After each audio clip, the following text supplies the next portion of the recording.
Sergio and I acquired a $250,000 a year window cleaning business for only $1,000. In this video, I'm going to show you exactly how we did it.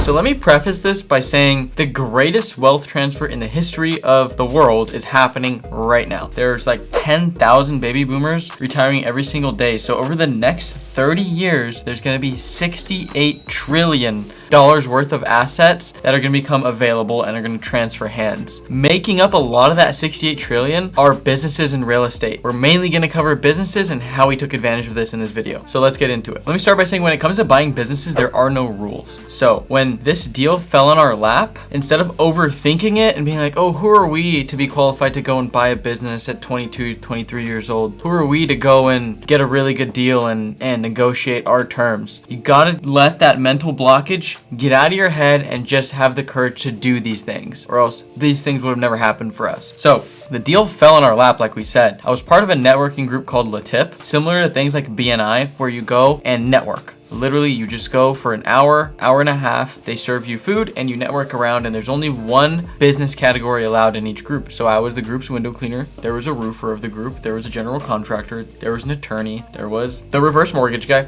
You get the point. Well, the insurance guy in our group just so happened to have a client who had a window cleaning business who, like I said at the beginning of this video, was older and needed to retire. His business needed to transfer hands. Now, unfortunately for him, he started to develop Parkinson's, which you get a little bit of a shake. So he needed to get out of the business quickly. And lesson number one is build your business so that it can run without you, because just like in this guy's scenario, when it came to selling, he really couldn't sell it for that much because he was so tied to his business. So he really didn't even own a business. He really owned a really, really high paying job, because remember, this business was doing about $250,000 a year, but he was doing all the work, meaning all the relationships were tied up with him. So it made it really risky for a buyer to come in and want to purchase this business for a big chunk of money down, because those relationships were so tied to him. What happens if they really liked working with this guy and then you come in as the new owner, or we come in as the new owner, and they don't want to work with us anymore? There was too much downside for us to give a huge amount down. So what we did was the insurance guy introduced us to him. We got to talk and we sat down and we basically let him know, look, in a very nice way, we really respected what he's done and what he's built over the last 20 to 30 years, but his business wasn't going to sell for that much, and we weren't going to be putting a lot of money down. He didn't like this idea. Nobody wants to hear that their life's work isn't worth that much money. And keep in mind, lesson number two, if you're going to be doing stuff like this, you always got to remember that a business to a business owner is like a baby. They've been building this and growing it. They've raised it from a toddler to a teenager to seeing it graduate high school. Now they're sending it off to college, which is going to be to you, and they're not going to take lightly to you coming and disrespecting them or saying wrong things about their business. So you got to be really, really careful, and I really, really want to drive home the point of being really careful with your words and how you talk to these business owners. We were really careful with that and let them know, look, I would love to pay you, $50K, $100K down, but there's just too much risk. And on top of that, the way we were paying our employees at the time was on performance, and that means we had to price jobs really well so we can pay them really well. We don't want to pay somebody $12 an hour to be out cleaning windows in the hot sun. So most window cleaning companies weren't doing that, so it made it a challenge for us to acquire this business. So the only deal we could come up with was very little down, which we wanted to do zero. We ended up doing the 1,000 in goodwill. But what we did was we said, look, we can give you a percentage of every booked job that converts to an orange window cleaning customer, and we can give you a small percentage of that. So for commercial, we would do 25% of every job that converted to an orange window cleaning customer. For residential, that was 15%. So if we did a $1,000 residential job that was originally his customer, we would cut him a $150 check, because 15% of 1,000 is 150. So that's what we laid out to him. These percentages were going to decrease year after year. So that 25% on commercial dropped to 10% on commercial the next year. That 15% on residential dropped to 10% on the next year. At the very beginning, he did not like this at all, because who would, right? Nobody wants to get zero money down for their business. So I told him, we'll give you $1,000 in goodwill, but you have to hear me out. It's too much risk for us. You're so tied to these customers. Now, if they see that somebody else is coming and servicing them, we have the risk of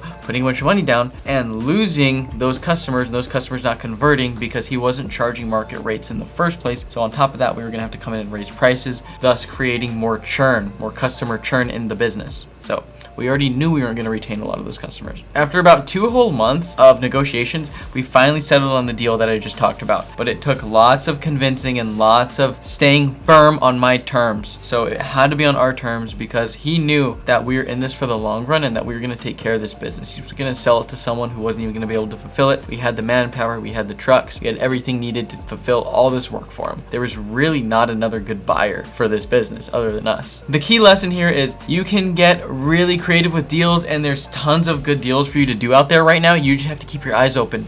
Yes, there's great things like Biz Buy Sell, BizQuest, Micro Acquire, FE International, tons of brokerages. I can keep going, but you get the point. Tons of brokerages to buy businesses, and yes, you can find good deals on there, but you're really going to find the good deals on things that are off market. And the way you find things through off market is just doing research and doing cold outreach, whether that be cold calls, cold email, cold walking into offices. It's up to you. But I've seen people run cold email strategies to buy businesses and get deals, crazy deals that nobody's even heard of because they're not looking at the brokerage sites. So keep that in mind. We're still very, very early in the great wealth transfer, and there's so much opportunity that's coming up. If you're not looking, I encourage you to read up and start researching what types of businesses you might like to run, because I guarantee you there's probably a business or an industry that you want to operate in that's going to be up for sale soon that you could probably get a good deal on. So keep your eyes out, and thank you so much for watching. If you stayed till the end, hit the subscribe down below, and we'll see you in the next one. Peace.